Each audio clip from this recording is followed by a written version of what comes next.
नमस्कार मित्रों, मेरे स्पिरिचुअल कनेक्ट पर आप सभी लोगों का हार्दिक अभिनंदन है। मित्रों, आज मैं आप लोगों को नारद भक्ति सूत्र में सूत्र नंबर 56 के बारे में बताने वाली हूँ। उसको ध्यान से सुनिए मित्रों। तो चलिए हम लोग शुरू करते हैं सूत्र नंबर 56 के बारे में। यह प्रतीत हो सकता है कि हम ऊंचाई से अचानक नीचे गिरा दिए गए हैं। नारद जी कृष्ण भावनामृत के सर्वोच्च स्तर की व्याख्या करते रहे हैं और अब वे गौड़ी भक्ति की चर्चा कर रहे हैं, किंतु नारद के निर्देश का पाठ्यक्रम सुनियोजित, व्यावहारिक तथा यथार्थमय है। वे चाहते हैं कि हम उच्चतर अवस्थाओं की प्राप्ति करें, किंतु जैसा भगवान कृष्ण कहते हैं, वासुदेव सर्वमिति स महात्मा सुदुर्लभ है। कृष्ण को सर्वत्र देख पाने वाला महात्मा अत्यंत दुर्लभ है। कृष्ण को सर्वत्र देखने वाला महात्मा अत्यंत दुर्लभ है।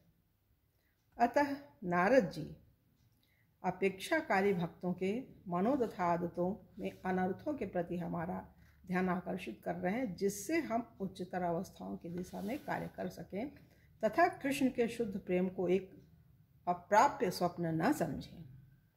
दूसरी ओर यदि कोई इसे सरल समझकर उच्चतर अवस्थाओं में छलांग लगाने का प्रयास करे तो वह एक अन्य त्रुटि है, जो स्वयं तथा समाज के प्रति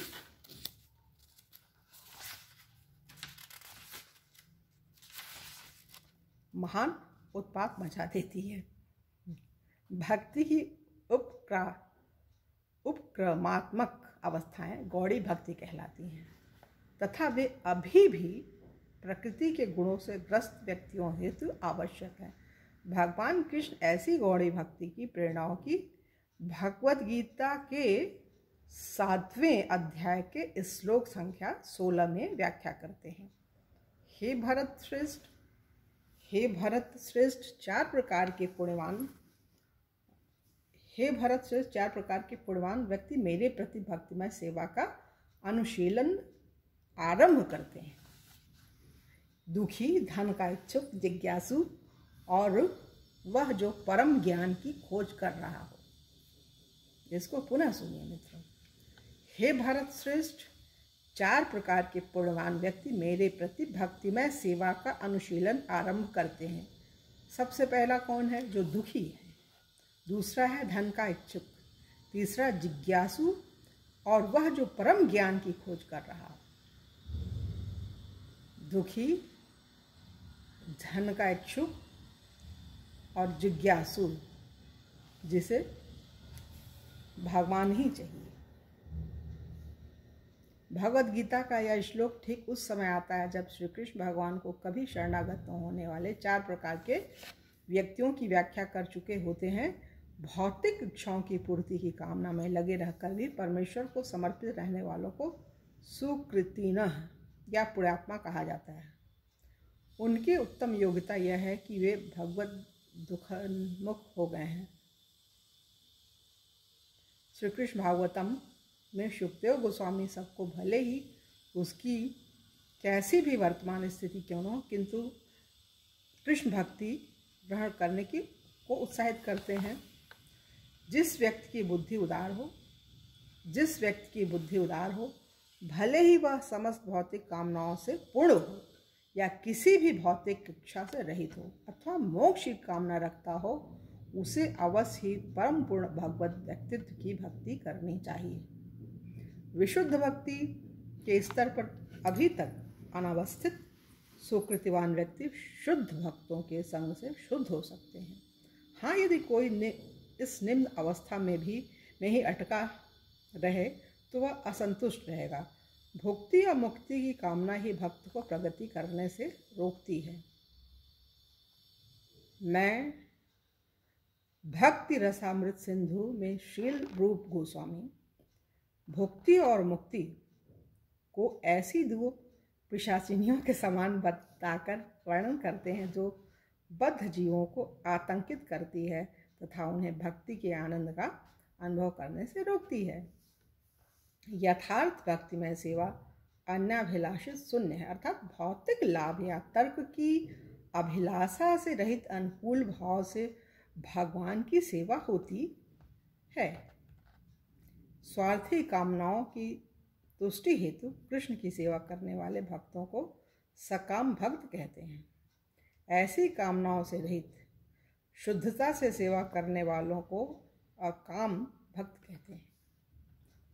जब कोई सकाम भक्त में सेवा का अनुशीलन करता रहे तो भगवान उसे सकाम से अकाम भक्त बना देते हैं। भक्त यह अनुभव करना प्रारंभ करता है कि कृष्ण की सेवा का स्वाद ही वास्तविक लक्ष्य था, सुख है, और अन्य वस्तुओं के प्रति उसकी इच्छाएं कम होने लगती हैं। यह शुभ हृदय परिवर्तन भक्ति की पद्धति के मार्ग के माध्यम से कार्यरत श्री कृष्ण की शक्ति द्वारा होता है।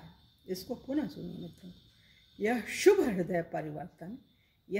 हृदय परिवर्तन भक्ति की पद्धति के माध्यम से कार्यरत श्री कृष्ण की शक्ति द्वारा होता है, जैसा कि श्रीमद् भागवतम में कथित है। परम पुरुषोत्तम भगवान ऐसे अभिप्रायों से उनके पास पहुँचे भक्त की भौतिक कामनाओं को पूर्ण करते हैं, किंतु वे भक्त को ऐसे वरदान प्रदान नहीं करते जिससे वह पुनः वरदानों की मांग करने को प्रेरित हो। फिर भी भगवान अपने चरणों में भक्त को सहर्ष आश्रय देते हैं। भले ही ऐसा व्यक्ति उसकी अपेक्षा नहीं करता और वह आश्रय उसकी समस्त कामनाओं को तुष्ट कर देता है, वह भगवान की विशेष कृपा होती है। भगवान कृष्ण व्यक्ति के क्षुद्र वस्तुओं के प्रति आकर्षण को अपनी सेवा के अमृत से बदल देते हैं। कृपा मैं सर्वज्ञ भगवान के सिवा अन्य कौन यह कर सकता है। अतः गौड़ी भक्ति की अवस्था स्थायी निवास हेतु नहीं है, अपितु यह आगे बढ़ने की एक शुभ अवस्था है। इसको फिर से सुनिए। गौड़ी भक्ति की अवस्था स्थायी निवास हेतु नहीं है, किंतु यह आगे बढ़ने की एक शुभ अवस्था है। क्योंकि भगवान के पाद पद्मों की दिशा में बद्ध जीव द्वारा की गई कोई भी प्रगति उसके लिए अनुकूल होती है। अतः गौड़ी भक्ति में सेवा अमहत्वपूर्ण नहीं है। जिस प्रकार चलने के प्रयास में बालक द्वारा लिए गए प्रारंभिक पग उसके विकास में निर्णायक होते हैं। तो मित्रों, ये 56वां सूत्र पूरा हो रहा है और कल की वीडियो में आप लोगों से 97वें सूत्र के बारे में चर्चा करेंगे। तब तक के लिए जय हिंद, जय भारत। ओम शांति, ओम शांति, ओम शांति।